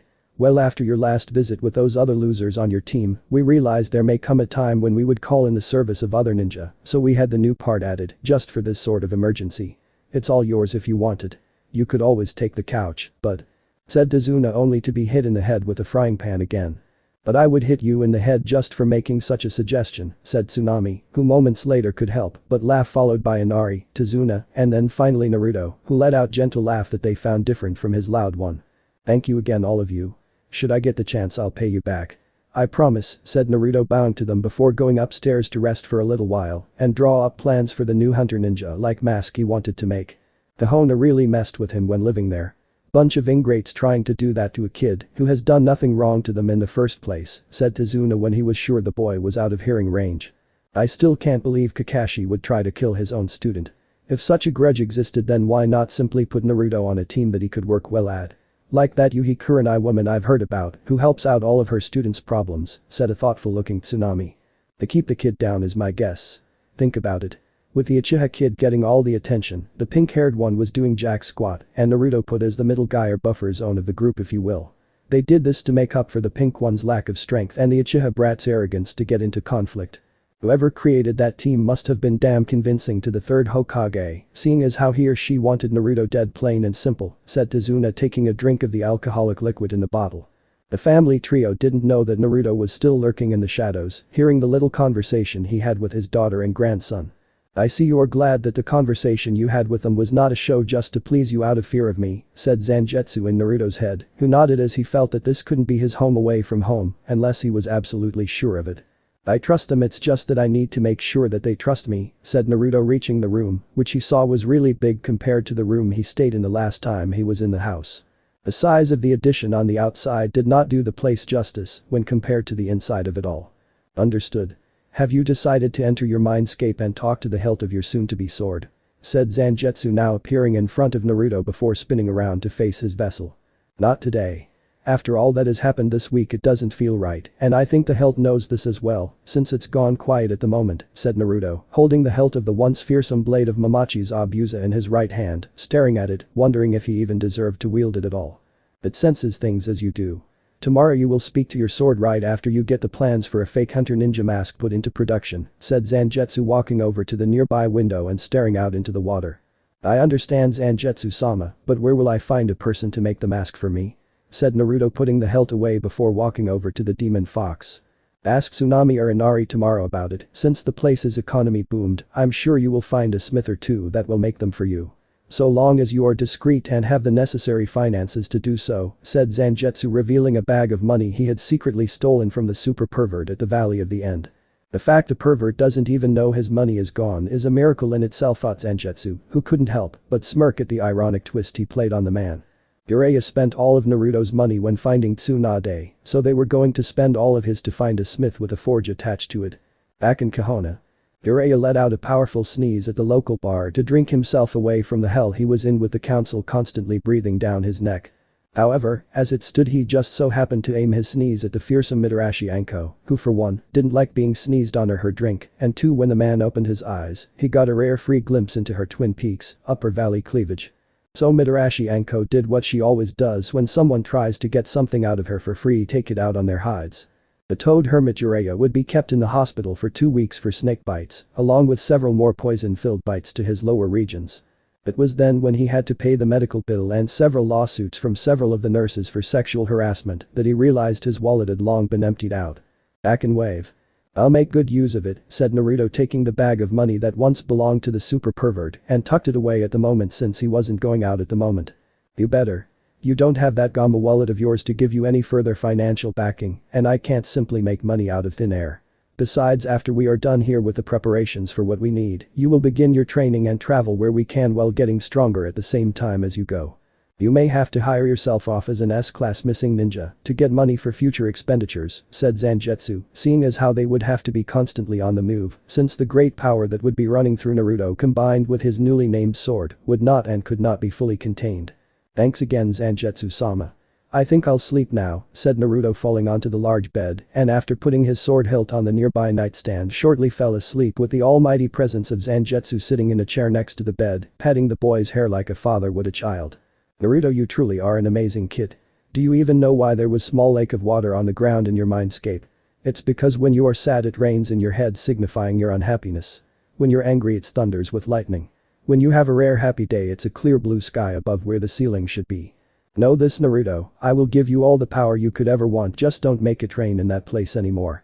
I hate the rain and always have. When I was lonely in that cage, I tried to reach out to you once during the Chunin exams, but Orochimaru hit you with that 5 elemental seal to prevent such a thing from happening. The process knocked me unconscious for a time and disrupted our chances of communicating until the seal was released. When I first met you I thought you were worthless like all the human flesh rats out there in the world. But now, after I see all that you've been through, when I see you, Naruto, I see the son that I always wanted, said Zangetsu before turning his head to the now quiet sword, but if he tuned his senses a little bit more, he would have heard laughter and the talk of the demon getting emotional or something like that. When the time comes, and it will, Naruto will get every one of his dreams fulfilled on this day. I swear it will come true, thought Zangetsu before retreating back into his cell for his own amount of rest. Sound Village. What do you mean the mission failed? Said Orochimaru, looking at Kabuto, who had to use all of his willpower to not shake like a frightened rabbit. In front of a snake, frightened rabbits get eaten. Our men at the meeting spot reported in saying that all of the Sound 4 were killed and the Uchiha was defeated by his former teammate Uzumaki. Naruto, said Kabuto, as he kept his head down as he kneeled before his master, not trusting himself to look up. Kabuto may be able to heal near fatal wounds, but he couldn't regenerate a severed head. Uzumaki? The QB brat, how? My Curseal on Sasuke should have more than enough strength to take down the QB's chakra no matter how much power the kid uses, said Orochimaru, clearly upset that his chance at achieving his prize had been taken away. The QB's chakra, I have no doubt, Orochimaru-sama, but what about the demon fox and the boy's chakra combined? The boy already had an immense reserve of chakra, even without the fox being inside of him, that had dwarfed Sasuke's by far, said Kabuto, trying to give his master a part of an equation in the fight that they had overlooked. True. It is possible that during the fight the vessel and the fox acted as one, giving them more than enough power to defeat Sasuke-kun. Where is the fox vessel now? Said the Snake Sanin, calming himself ever so slightly, trying to gauge what his next move would be. According to our spies within and out of Konoha, the boy's own sensei Hot-Aki Kakashi tried to kill him mere moments after the fight was over. He left the boy for dead after he buried him in a rock slide to die. That tower of chakra we saw and sensed coming from the Valley of the End was the after effect of Naruto using more of the demon fox's power, and for the moment has gotten all of Konoha all caught up in fear of being attacked, said Kabuto, further informing his master what else had happened during the week with his spies from the other villages besides Konoha. Really? I imagine Kahona will be not as illustrious when they host the Chunin exams again in few years because of all the blows Naruto involuntarily delivered to them, said Orochimaru, smirking his smirk that would have made Kabuto shiver even more had he looked up to see it. As of now Naruto is in hiding, but I imagine Akatsuki is looking for him as we speak to extract the QP from him. Now that he has no one to protect him, they will see him as an open target and will not miss this chance to bring him to that place, said Kabuto, who thought he heard the Sannin shiver at the thought of that structure being around him, but it could have been his imagination. I hate that thing. Still, we cannot get involved in the Akatsuki's affairs in regards to the boy no matter what. If anything, the boy may prove useful in weakening the organization to launch our own attack on them down the road. For now we have other pressing matters to attend to in our own village, in rebuilding our forces from the failed invasion and in finding potential replacements of the Sound Four, said Orochimaru, since the village was still new and needed to refill his ranks with strong shinobi. I'll start looking at potential candidates right away, Orochimaru-sama, but what about the possible retrieval of Uchiha Sasuke? Said Kabuto as he proceeded to rise to his feet. Leave him alone for now since I don't need his body for a while. If anything, the leaf will spoil the child silly with jutsus and techniques to keep him happy. When the time is right we will flaunt our power to make him come to our side, and then after I teach him everything I know I'll take his body, giving me exactly what I need to be the ultimate shinobi that not even Uchiha Itachi will be able to defeat. So I take it we will have to wait until the next Chunin exams then. Said Kabuto, since it was the only time that was perfect when they could actually strike. Yes. Still, in case such an event that the mission to retrieve the Uchiha fails, I want you to find me another body to enter as a backup plan. The last thing I need is for my minions to fail me again, and I don't have a body to enter when this one fails me, said Orochimaru, since that would have been the case had he not found one suitable for him at the moment.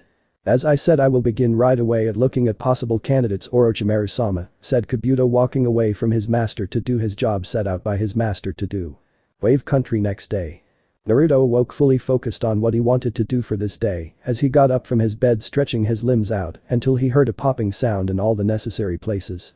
Time to shower, get something to eat, and then get to work, thought Naruto before setting out to do his necessary things for the day. As the boy took his shower, Zangetsu waited just behind the closed door, deep in thought about the enemies that the boy would need to kill and who to kill first. Naruto could go after the Sound Village first, but they are not on good terms with this Akatsuki organization that is after me and my kind. If I have Naruto go after the Akatsuki, it will cause problems with Sound and Leaf, who will fear Naruto's power and possibly form some kind of alliance to get rid of Naruto. Assuming of course that the council in its infinite wisdom decides to take away all of the Hokage's power for their own personal gains and needs. Maybe rather than go right for his enemies, Naruto should make some new allies he can count on in the future should he need them, thought Zangetsu, as he already had allies, but some more couldn't hurt. Especially if they were allies who could be helpful in a fight. Naruto exited the room wearing towel around his waist with soaking wet hair that at an angle made Zangetsu think of the fourth Hokage. Thanks for waiting outside, it would seem kind of weird if you were in there with me, said Naruto, seeing Zangetsu give him a brief nod to his vessel. I was thinking after we are done in Wave Country we head to water and to the Hidden Mist Village to help fix the instability that is still there, said Zangetsu, knowing that a swordsman could find refuge in such a place that loved to use them. Naruto nodded as he summoned his clothing to his body that resembled the demon fox that was now his sensei. I should probably face as many of them as possible and make a name for myself so people will hire me later on. Once I get a reputation as a badass hero in Mist, other elemental countries and hidden villages will want to hire or have me join them. I need this to happen within a span of 3 years, Zangetsu-sama, said Naruto before taking a second towel he had with him and dried his hair with it. Why 3 years? Said Zangetsu, slightly curious as to why Naruto would set such a short deadline to do such a thing. Because in those 3 years the Chunin exams will start again in Kahona and I want to be there when everyone else that matter is present for the event. I want them to see just what I have become in their absence and what a powerful force I have become in the world, said Naruto, looking at Zangetsu with a face of pure seriousness, meaning it was 3 years or no time at all, while picking up his sword hilt. 3 years it is then.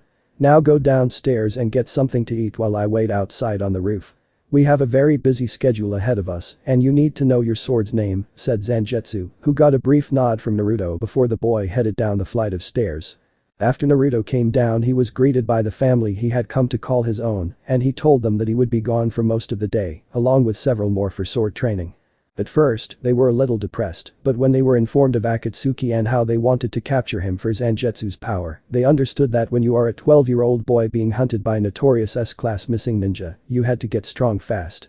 After eating a good breakfast, Naruto thanked Tsunami before heading out to find the necessary shop he was looking for, with Zangetsu right behind him.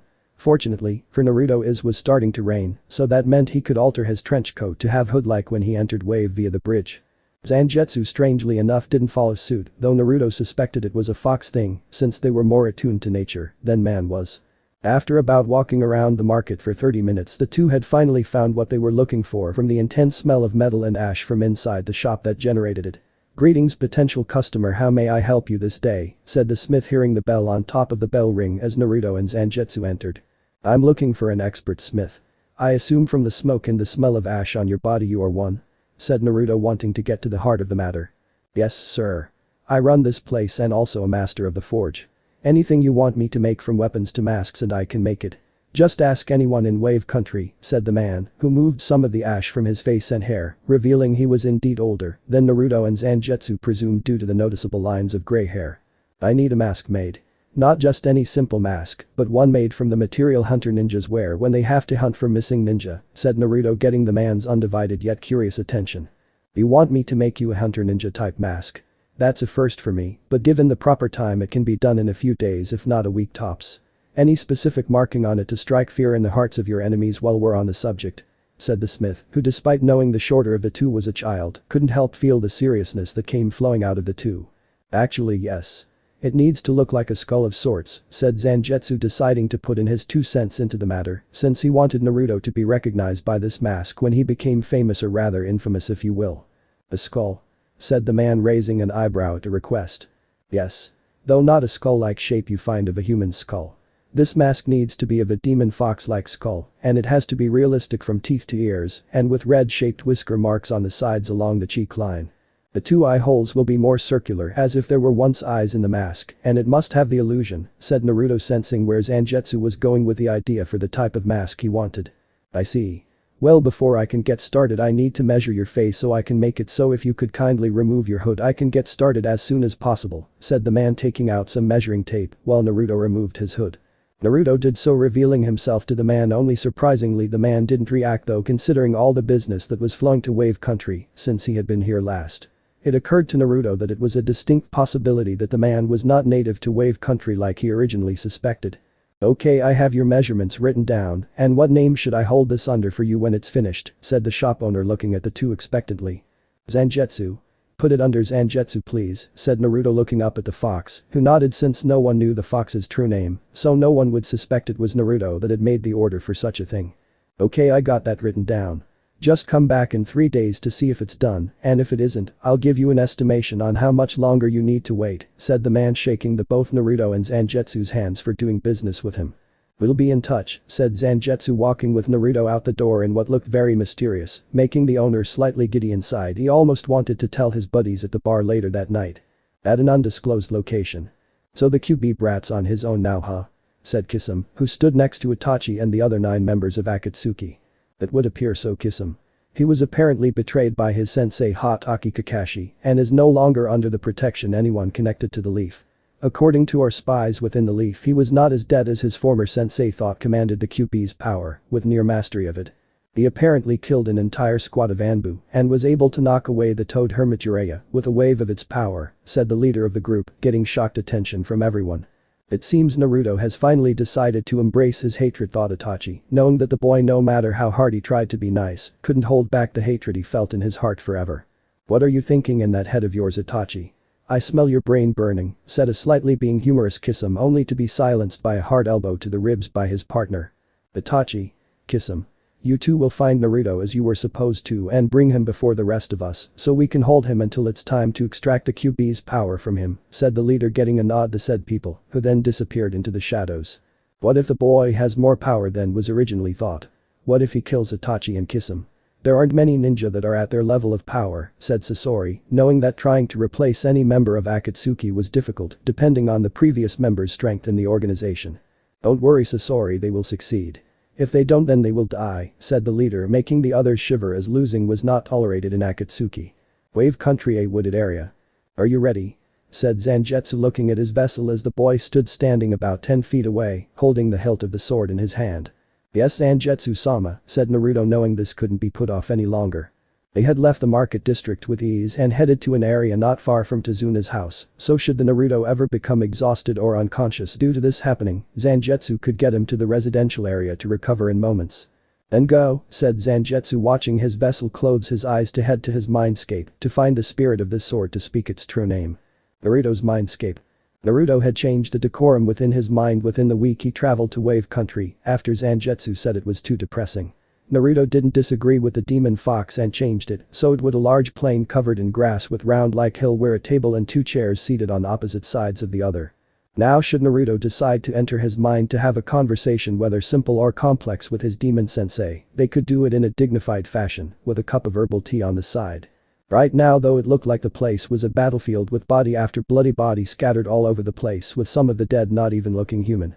It was then that Zangetsu told him about this when they were away from the public eyes and ears. Flashback 1 hour ago. Normally when you enter your mindscape everything is as you left it unless something emotional happens or you voluntarily decide to change it. However, when it comes to knowing your sword's true name things are different as you have to share your mindscape with the sword to connect with the spirit inside, said Zangetsu, explaining how things in the mindscape would be.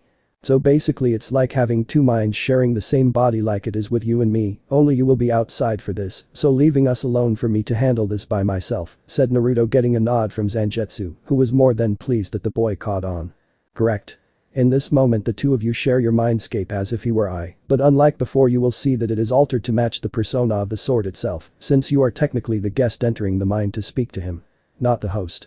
Depending on the spirit's nature you will find the place as peaceful as the heavens, or as cruel as the blackest part of the 9th circle of hell, said Zangetsu warningly at the end, knowing that each spirit within the hilt of a sword when in the hands of its wielder were all different. Knowing my luck it will be the latter of the 2. Still if I get the latter of the 2 what most people would call hell I'm going to call home, said Naruto smiling while having every intention of taming the sword. After all when you have nothing to lose you have no reason to hold back. Flashback ends. Naruto looked at the grisly carnage before him slightly sickened by it, but considering how he was treated, raised, and the people he had fought in the past, it was something he could undoubtedly stomach for the moment. If he could stand the eyes and presence of Zangetsu when he called him a bastard fox, he could handle this place all the same. Well look who's dropped into my neck of the mindscape. Said a deep voice that though not as booming like Zangetsu's was when in fox form, it was nonetheless just as deadly sounding. If not more. Naruto turned to the sound of the voice and walked towards the source of it, walking right past bodies, the blades, and the blood that stained this battlefield. I assume you are the spirit that resides in this hilt of a sword. Said Naruto though a very stupid question since he already knew the answer to it. Yeah I guess you could say that though for future reference, don't call me that or else I'll gut you as if you were fish, said the deep voice that Naruto followed throughout carnage of this hell. After what seemed like forever, Naruto stopped and felt something was clearly off. No matter how far he walked he wasn't getting any closer to reaching the entity that resided in this place. If I can't come to you will you come to me? Said Naruto looking around the place for any signs of movement other than the pools of expanding blood. Why should I do that? Give me one goddamned reason good reason why I should even come face to meet you much less tell you what my name is, said the voice with a tone sounding slightly like it was a test of some sort. I guess the one and only reason is because I need to get stronger, said Naruto calmly, as he studied the place more to explain his answer. What did you say?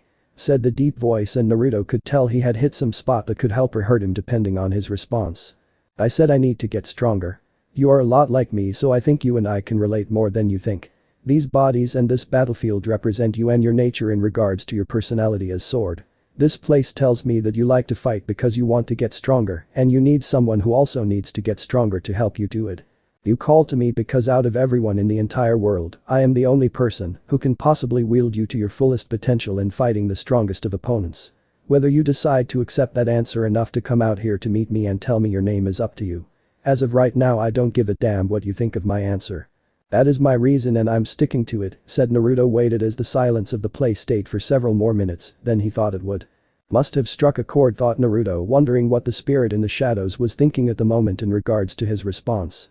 It was then Naruto heard the voice chuckle before it turned to laughter that made Naruto shiver, finding that Zangetsu in fox form and this spirit sounded so much alike. So you figured it out huh?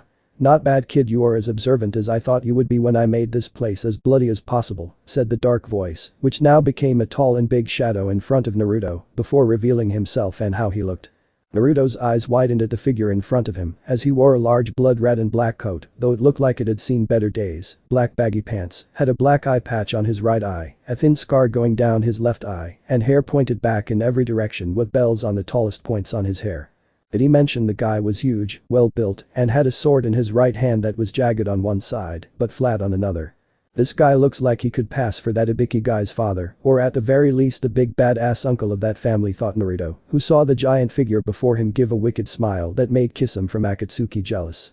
It was the type of smile that could make even the crazy purple-haired Anko woman shiver in fear, and to make her shiver in fear was saying a lot. Now that I've seen your face and what you look like, I'm hoping that you would give me the distinct tone in telling me what your name is," said Naruto, looking the man dead in his eye without fear, knowing this warrior could destroy him in his mindscape at any moment in time. "The name that I go by is important to me, so never forget when you need my help or my power in your time of need, when you are lost in the total depths of darkness. My name is the fearsome Zaraki Kenpachi," said Kenpachi, smirking at the boy that nodded before him, clearly believing this name truly did fit such a warrior. Truly a fearsome name indeed. I will never forget it and will speak it with pride. "Thank you for telling me you name Zaraki Kenpachi," said Naruto, bowing his head in respect to the warrior before him, who put his left hand on the kid's shoulder before they both started to glow yellow. "Kid, I think you and I are going to get along just fine," said Kenpachi, letting out a small laugh before giving Naruto all the power he could handle before the blonde-haired child blacked out. So this part ends here. Alright, that's it for today's video, guys. Let me know in the comments section how was the story, and also don't forget to like, share and subscribe. I will meet you in another video. Bye bye.